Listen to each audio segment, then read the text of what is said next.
racontez-nous un peu vos souvenirs de France-Italie. Fabio. Quand j'ai eu votre appel, je pensais, j'ai des grands souvenirs de France-Italie. Parce que je me souviens de 2006, c'était quelque chose d'incroyable. Après, je me souviens de 2008, même là, on a fait quelque chose d'incroyable.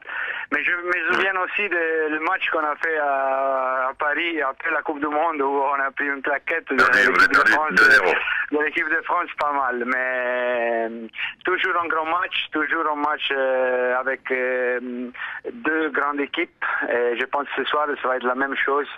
Mais j'espère que comme c'est un match amical, ils vont s'amuser et ils vont donner du spectacle au public italien. Fabio, est-ce que tu peux nous raconter comment tu as réagi quand Marcello Lippi, il est allé te voir pour te dire « Fabio, c'est toi qui vas tirer le 5e » alors que je sais que c'était pas prévu.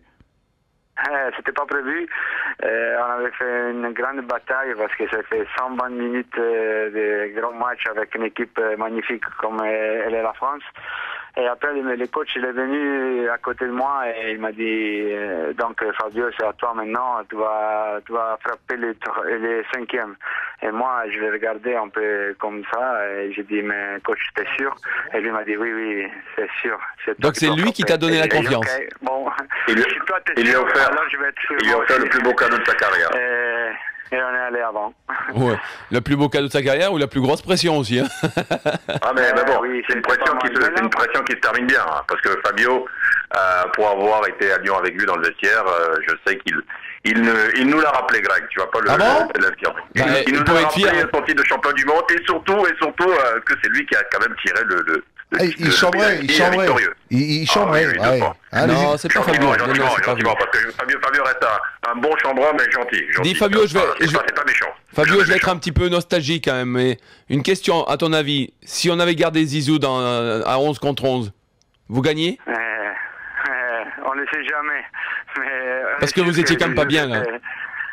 On était un peu cuit, nous, parce que bien fatigué. On avait fait une demi-finale pas mal contre l'équipe qui était à la maison, donc c'était pas mal pour la demi-finale. On était un peu fatigué à la fin. On a réussi à garder cette 1-1 et on a tout joué au penalty et c'est bien passé. Mais c'est sûr qu'avec Zizou, c'était encore un peu plus dur. Jean, et toi, ton souvenir?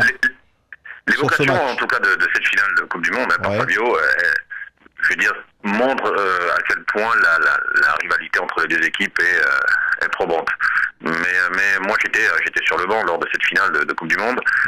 Ça a été, en tout cas, moi, ça a été un bon moment, mais un moment triste aussi, parce qu'on s'attendait, hein, Greg va le confirmer, mais on s'attendait à gagner cette finale. Mais on a senti aussi que cette équipe italienne qui savait que l'équipe de France sur le terrain était supérieure. En tout cas, dans la deuxième, en tout cas à partir des prolongations, on a vu cette équipe italienne fatiguée qui voulait jouer les pénaltys parce qu'elle savait qu'elle était en danger.